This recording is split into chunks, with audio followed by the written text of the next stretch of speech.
Canadian airlines are taking away flights to popular U.S. cities. This after many Canadian vacationers apparently are avoiding the U.S. entirely. If you're planning to fly to the U.S. this summer, you might notice fewer flight options. New data shows a massive drop in demand for air travel between Canada and the U.S., forcing airlines to cut seats and scale back routes. You're walking into one of America's busiest airports, but it's eerily silent. No TSA lines, no bustling crowds, just hollow echoes in long hallways and rows of empty chairs.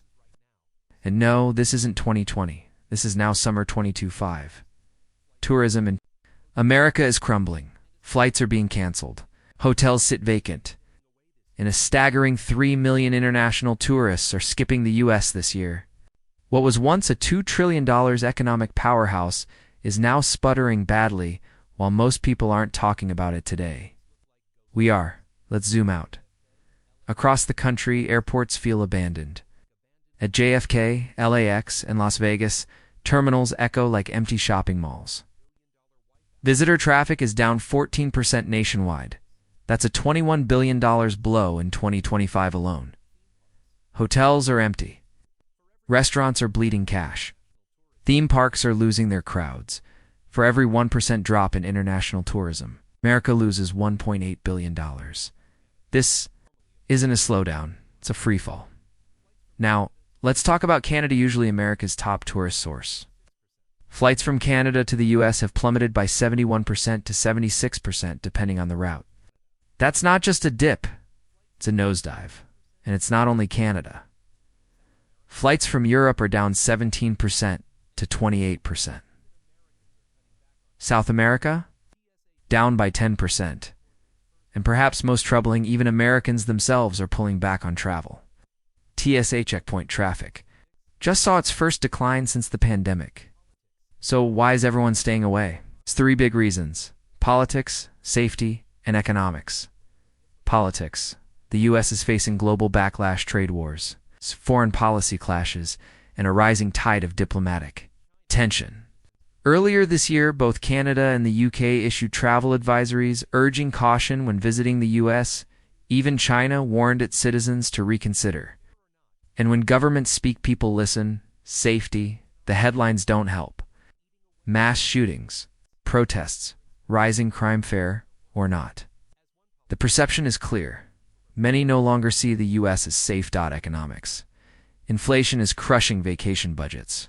Flights are pricey. And hotel costs are worse. As one politician bluntly put it, if people are financing burritos, a trip to Disney just isn't happening. And here's what no one wants to say out loud: travel is becoming a luxury again. For the average family, flying anywhere means juggling a financial puzzle. Add in worries about violence, visa delays, and long wait times, and suddenly, that dream vacation becomes a staycation. People aren't just avoiding travel, they're giving up on it. This isn't some temporary news story. It's a full-on tourism crisis, and we're breaking it down piece by piece. If you value clear, grounded insights like this, tap the subscribe button and give this video a like. Let's keep going. Cities that rely on tourism, they're getting hit hard. Las Vegas visitor numbers are down 8%, with thousands of hotel rooms sitting empty every night. Casinos are reporting revenue drops of over 5%. New York City might lose 3 million visitors in 2025. That's 3 million fewer people buying Broadway tickets, shopping on Fifth Avenue, or dining out.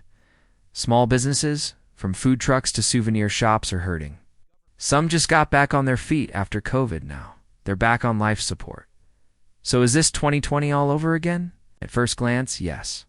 Empty airports, canceled flights, billions in lost revenue. But here's the difference. In 2020, governments closed the borders. Now travelers are choosing to stay away.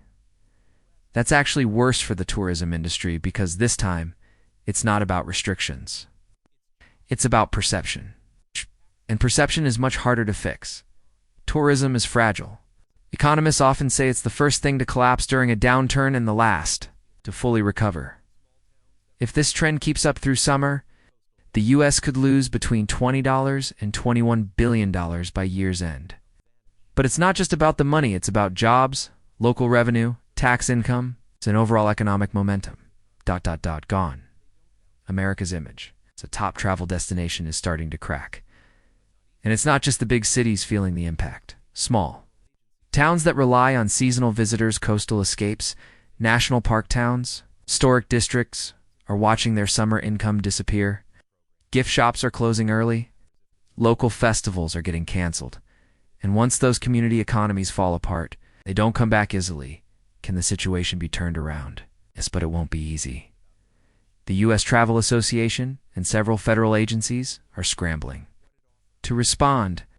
New ad campaigns are launching full of smiling faces and beautiful skylines. Customs and Border Protection is expanding fast-track entry programs. But none of it will matter if the message from the top doesn't change. Negative headlines, foreign policy friction, safety concerns. All of it is pushing travelers away.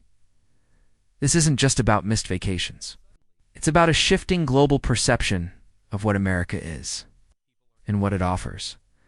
And as airport terminals sit quiet and empty, the cost of silence keeps rising.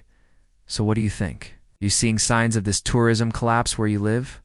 Would you still travel to the U.S. this year?